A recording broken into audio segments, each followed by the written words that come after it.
We turn now to the unrest in Iran. Unprecedented scenes are emerging from the country of women, young girls, allies, uncovering their hair and protesting so-called modesty laws. The movement is sparked by the death of a woman who was detained for breaking the country's hijab law.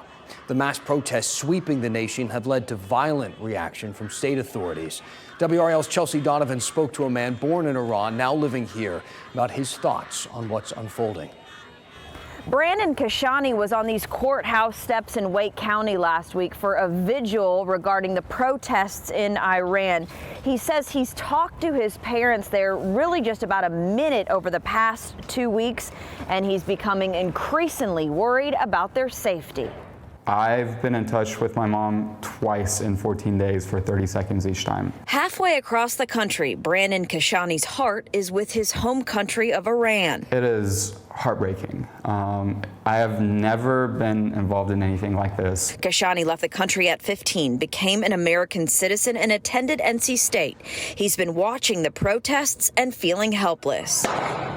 He shared these horrific videos sent by friends and family. It sucks living here. I'm living with a lot of guilt. The anti-government protest erupted on September 17th after the death of a woman in police custody. The 22-year-old was detained by the morality police after supposedly wearing her headscarf improperly. It's a human rights, women's rights violation, and that was a spark that people needed, especially women in the country.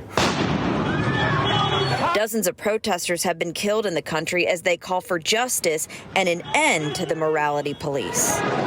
This video he showed us shows students at Sharif University of Technology trapped in a car park that had been surrounded by security personnel. My classmates, my friends, they are in the streets right now. They are getting shot at. They are getting killed.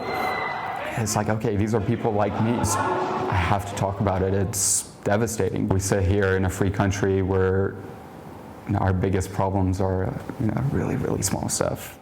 Kashani says he's been speaking to NC State students weekly to educate them on what's going on in his home country. He hopes they'll spread the word and share their thoughts and opinions on social media. Chelsea Donovan, WRAL News, Raleigh.